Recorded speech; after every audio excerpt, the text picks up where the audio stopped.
ሀጎስ ስንት ጊዜ ይከሰስ? ተማሪ ሀጎስ የካቲት 22 ቀን 2002 ዓ.ም በትግራይ ክልል አረዋ በተባለ መንደር አቶ ግደይ ላይ ድንጋይ አንስቶ ወርውሯል። ጭንቅላትና አከርካሪያቸውን መቷቸዋል። አቃቢ ሕግም ከሁለት ቀናት በኋላ ቀላል የአካል ጉዳት በማድረስ ወንጀል ከሶት እርሱም ድርጊቱን መፈጸሙን በፍርድ ቤት አምኖ በ500 ብር ተቀጥቷል። ጉዳዩ ያለቀ መዝገቡም የተዘጋ መስሏል። ይሁን እንጂ በድንጋይ ተመተው የነበሩት አቶ ግደይ ከተመቱ 1 ወር ከ8 ቀናት ካለፈ በኋላ መጋቢት 30 ቀን 2002 ዓ.ም ሕይወታቸው አልፏል። ይህኔ አቃቢ ሕግም ሌላ ክስ በማዘጋጀት ቀላል የአካል ጉዳት በማድረስ ጥፋተኛ ተብሎ ተቀጥቶ የነበረውን ሀጎስን አሁን ደግሞ በሰው ግድያ ወንጀል ከሶታል። ይህንን ክስ ግን ሀጎስ በጽኑ ተቃውሟል። ለአንድ የወንጀል ድርጊት 2 ጊዜ ልከሰስ አይገባም ብሏል። አቃቢ ሕግ በበኩሉ መጀመሪያ የፈጸምኩትን ስህተት አሁን አርማለሁ፣ በትክክል የተፈጸመው ድርጊት ግድያ ነው፣ በዚህም ሊቀጣ ይገባል እያለ ነው። ይህንን ያደመጣችሁ ምን አላችሁ ይሆን? ፍርድ ቤቶቹና ሰበር ያሉትን ግን አሁን ተደምጣላችሁ። ደግሞ አልሰማንም እንዳትሉ። የነገ የዜጎችና የሀገር መልክ በዛሬ ሕፃናቶቿ በኩል ከወዲሁ ይታያል። ዛሬ የሰጠናቸውን ነገ ይሰጡናል።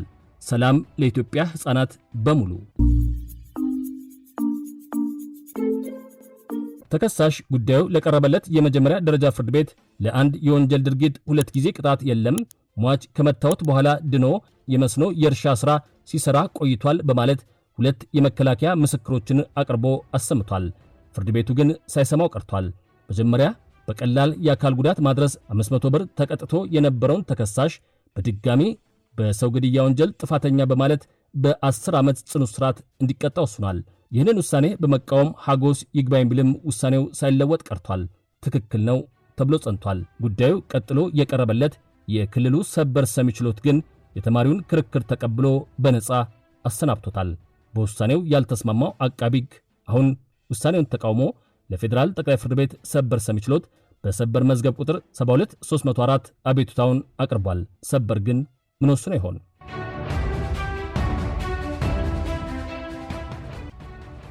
ይህ እውነተኛ የሰበር ውሳኔ በፌዴራል ጠቅላይ ፍርድ ቤት ሰበር ሰሚ ችሎት የወንጀል ውሳኔዎች ስብስብ ስለወጣ ሙሉን እንድታነቡት አደራዬን ላስቀድም። ሰበር የግራ ቀኙን ክርክር በፍርድ አተታው ጽፎታል።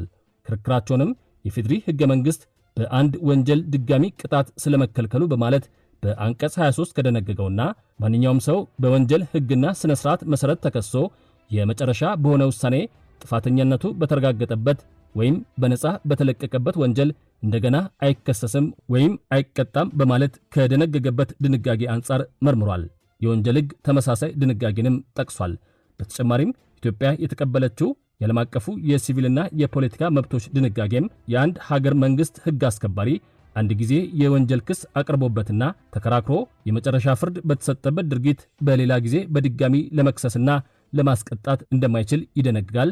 ይህ የሚሆነውም ዜጎች በተደጋጋሚ በሚቀርብ የወንጀል ክስ ስጋት ውስጥ እንዳይወድቁ ለማድረግ የተረጋጋና ሰላማዊ የኑሮ ዋስትና ያለበት ኑሮ እንዲኖሩ ለማስቻል ነው አለም። ወደ ቀረበለት ጉዳይም ተመልሶ አቃቢ ሕግ በመጀመሪያው ክስ መሳሳቱን ገልጾ ያቀረበውን ሁለተኛ ክስ በመቀበልና በሰው ግድያ ጥፋተኛ በማለት የእስር ፍርድ ቤት የ10 ዓመት የእስር ቅጣት መወሰኑ ሕገ መንግሥቱንና የተቀበልናቸውን ዓለም አቀፍ ስምምነቶች በመጣስ የተሰጠና መሠረታዊ የሕግ ስህተት የተፈጸመበት ነው ብሎታል። በዚህ ረገድ የእስር ፍርድ ቤት በ10 ዓመት ጽኑ እስራት እንዲቀጣ የሰጠውን ውሳኔ በመሻር የክልሉ ሰበር የሰጠው ውሳኔ ተገቢ ነው በማለት አጽንቶታል። ተማሪው በግድያ ወንጀል በድጋሚ ሊከሰስ አይገባም ብሏል። ዛሬውን አበቃን።